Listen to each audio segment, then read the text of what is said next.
R9 TV special news నేను నీరజ. తెలంగాణలో ఎన్నికల షెడ్యూల్ విడుదలైంది.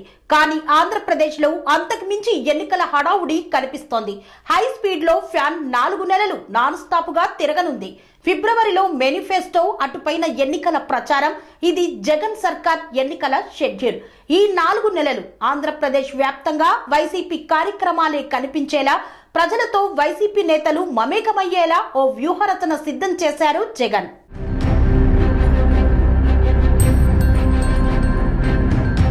ఆంధ్రప్రదేశ్ ముఖ్యమంత్రి జగన్ వ్యూహరచన మామూలుగా ఉండదు. ఎన్నికల షెడ్యూల్ ఇంకా విడుదల కాలేదు, కానీ కార్యాచరణ మాత్రం మొదలెట్టాడు. ప్రజల్లోకి వెళ్లేందుకు మరోసారి సిద్ధమయ్యారు. టీడీపీ, జనసేన నేతలకు చెక్ పెట్టేందుకు, సొంత పార్టీ నేతలను జనసంద్రంలోకి పంపేందుకు సిద్ధమయ్యారు. ఇక ఎన్నికల కంటే ముందే ఏపీ రాజకీయాల్లో వాడి వేడి పెరిగింది.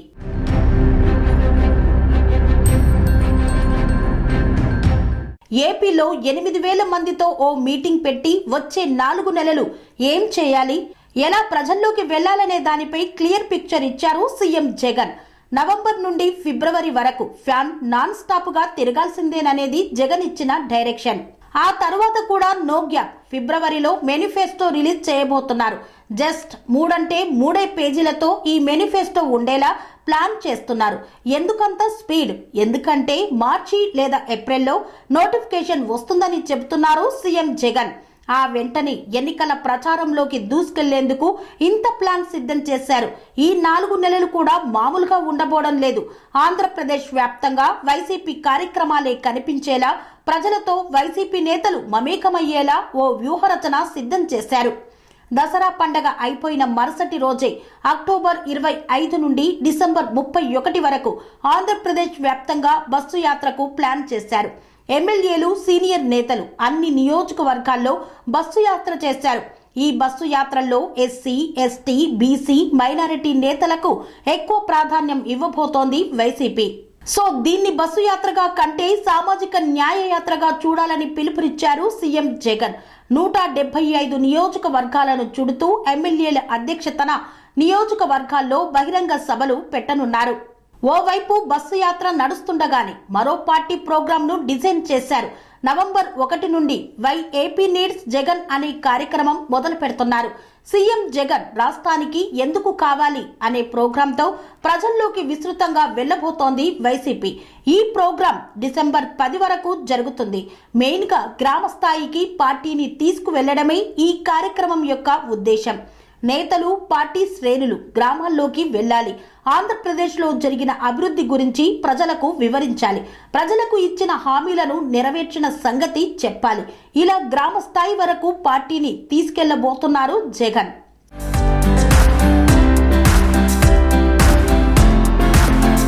ఈ 2 కార్యక్రమాలు నడుస్తున్నప్పుడే 3వ ప్రోగ్రాం కూడా మొదలవుతుంది. దాని పేరు ఆడుదాం ఆంధ్ర. నిజానికి ఇది గ్రామీణ క్రీడాకారులను ప్రోత్సహించేందుకు ఉద్దేశించిన ప్రోగ్రాం. యువతే లక్ష్యంగా ఈ ప్రత్యేక కార్యక్రమాన్ని డిజైన్ చేశారు. డిసెంబర్ 11 నుండి జనవరి 15 వరకు ఆడుదాం ఆంధ్ర కార్యక్రమంలో గ్రామీణ క్రీడాకారులను ప్రోత్సహిస్తారు. ఎన్నికల కోసం యువతను కూడా మొబిలైజ్ చేయబోతోంది వైసీపీ.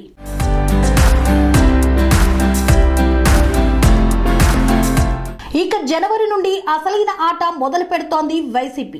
జనవరిలో పెన్షన్ ను 3,000 రూపాయలకు పెంచుతున్నారు. ఈ కార్యక్రమం 10 రోజుల పాటు సాగుతుంది. అదే జనవరి 10 నుండి 20వ తేదీ వరకు వైఎస్ఆర్ చేయూత కింద గ్రామాల్లోని ఎస్సీ, ఎస్టీ, బీసీ, మైనారిటీ మహిళలకు 5,000 కోట్లు పంపిణీ చేస్తారు. జనవరి 20 నుండి 30 వరకు వైఎస్ఆర్ ఆసరా చివరి విడత పొదుపు సంఘాల మహిళలకు 6,500 కోట్లు ఇస్తారు. ఇప్పటికే జగనన్న ఆరోగ్య సురక్ష కార్యక్రమం నడుస్తోంది.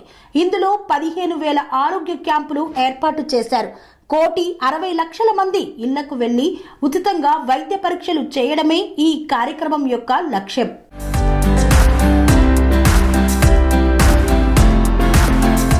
వాలంటీర్లు, ఏఎన్ఎంలు, కమ్యూనిటీ హెల్త్ ఆఫీసర్లు, ఆశా వర్కర్లు, ఫ్యామిలీ డాక్టర్లు, స్పెషలిస్ట్ డాక్టర్లు ఈ కార్యక్రమంలో పాల్గొంటున్నారు.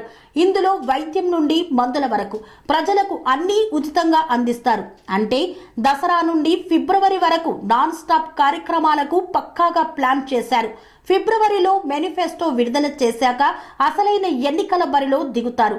ఒక్కో ఇంటికి ఎంతెంత లబ్ధి జరిగిందో వాలంటీర్లు, గృహ సారథుల ద్వారా వివరిస్తారు. ఇది వైసీపీ ప్లాన్. అధికార పార్టీ ఇంత ముందు చూపుతో వెళ్తుంటే ప్రతిపక్షాలు కాస్త డైలామాలో ఉన్నాయి. టీడీపీ అధినేత చంద్రబాబు జైలు నుండి బయటకు వస్తే తప్ప టీడీపీ ఏ కార్యక్రమం చేపట్టే పరిస్థితి కనిపించడం లేదు.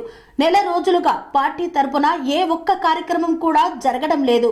చంద్రబాబు అరెస్టును వ్యతిరేకిస్తూ ఆందోళనలు చేయడం మినహా ముందుగా డిజైన్ చేసుకున్న పార్టీ ప్రోగ్రామ్స్ ఏవీ నడవటం లేదు. భవిష్యత్తుకు గ్యారంటీ పేరుతో టీడీపీ హామీలను ప్రజల్లోకి తీసుకెళ్లాల్సి ఉన్నా ఆ కార్యక్రమం ఇప్పుడు జరగట్లేదు. ఇప్పటికిప్పుడు టీడీపీ ముందున్న మెయిన్ టాస్క్ చంద్రబాబు బయటకు రావడమే. అంటే న్యాయ పోరాటం చేయడం తప్ప మరో ఎజెండానే కనిపించడం లేదు. ఇది పార్టీకి మైనస్ గా మారే ప్రమాదం ఉందంటున్నారు రాజకీయ విశ్లేషకులు.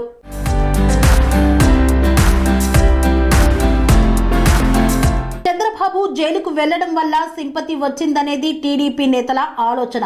అఫ్కోర్స్ సింపతి వచ్చినా అది వైసీపీకి వ్యతిరేక ఓటుగా మారుతుందా అనేది అనుమానమే. వైసీపీ కూడా బాబు అరెస్ట్ సింపతి టీడీపీకి అనుకూలంగా ఏం లేదనే చెబుతోంది.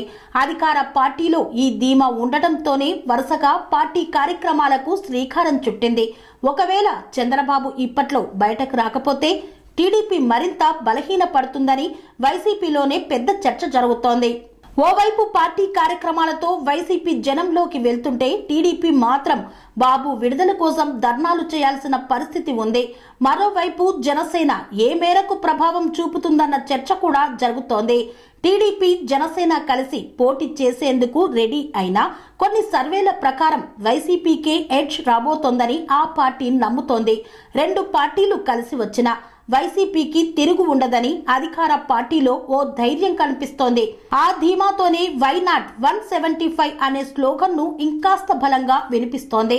టీడీపీ, జనసేన పొత్తు తర్వాత కూడా వై నాట్ 175 వినిపిస్తోందంటే అర్థం పొత్తు ప్రభావం తమ గెలుపుపై ఉండబోదు అని గట్టిగా చెప్పడమే.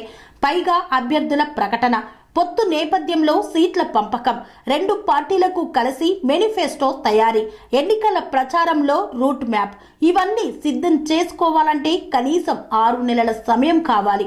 కానీ టీడీపీకి అంత సమయం లేదు.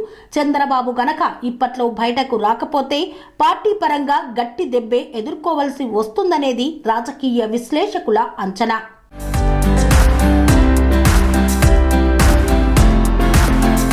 మరోవైపు జనసేనాని మౌనంగా ఉండడం కూడా వైసీపీకి కలిసి వస్తుందంటున్నారు రాజకీయ విశ్లేషకులు. వారాహి యాత్ర కోసం ఆంధ్రప్రదేశ్ రావడం మినహా జనసేన తరపున ఎలాంటి కార్యక్రమం జరగడం లేదు. దేనికైనా పవన్ కదిలి రావాల్సిందే తప్ప మిగతా నాయకుల హడావుడి కనిపించడం లేదు. దసరా నుండైనా పవన్ కళ్యాణ్ జనం మధ్య ఉంటే మేలనే అభిప్రాయం కనిపిస్తోంది. ఒకవేళ చంద్రబాబు గనక జైల్లోనే ఉండాల్సిన పరిస్థితి ఉంటే మాత్రం పవన్ రంగంలోకి దిగాల్సి ఉంటుందని గట్టిగా సలహా ఇస్తున్నారు. అయితే పవన్ వారాహి యాత్రలు చేసినా అదంతా టీడీపీ, జనసేన కార్యకర్తలను కలిపేందుకే ఉపయోగపడుతుంది తప్ప అంతకు మించి జరిగేది లేదని వైసీపీ ఫీలింగ్. నిజానికి టీడీపీ, జనసేన కార్యకర్తలను కలపడమే అతి పెద్ద టాస్క్ అనేది వైసీపీ చెబుతున్న వర్షన్. ఈ రెండు పార్టీలు కలిసినంత ఈజీగా ఓటు ట్రాన్స్ఫర్ అవ్వదని భావిస్తోంది. జనసేనాని ముఖ్యమంత్రి స్థానంలో చూడడానికే జన సైనికులు ఇష్టపడుతున్నారు తప్ప మళ్లీ చంద్రబాబును సీఎంను చేసేందుకు కష్టపడాలనుకోవడం లేదనేది గ్రౌండ్ లెవెల్ నుండి వైసీపీకి అందిన సమాచారం. అందుకే ఎన్నికల వరకు ఈ ఓటు ట్రాన్స్ఫర్ కోసమే పవన్ కళ్యాణ్ ప్రయత్నిస్తూ ఉండాలి తప్పితే మరో కార్యక్రమం చేయబోరని బలంగా నమ్ముతోంది. మొత్తానికి కీలకమైన ఎన్నికల సమయంలో ప్రతిపక్షం బలహీనంగానే ఉంటుందనేది వైసీపీ నమ్ముతున్న లాజిక్. ఇదే నిజమైతే గనక అధికార పక్షానికి ఎదురు ఉండదనే చెప్పాలి. అలా కాకుండా చంద్రబాబు గనక బయటకు వచ్చి జనసేనాని మరింత విస్తృతంగా ప్రజల్లో తిరుగుతూ ఓటు ట్రాన్స్ఫర్ అయ్యేలా గట్టిగా ప్రయత్నిస్తే అప్పుడు మాత్రమే అధికార పార్టీకి కొంత తలనొప్పులు వస్తాయి తప్ప అప్పటి వరకు ఆలోచించాల్సిన పని లేదని వైసీపీ నమ్ముతోంది. మరి మున్ముందు ఏం జరగబోతుందో వేచి చూడాలి.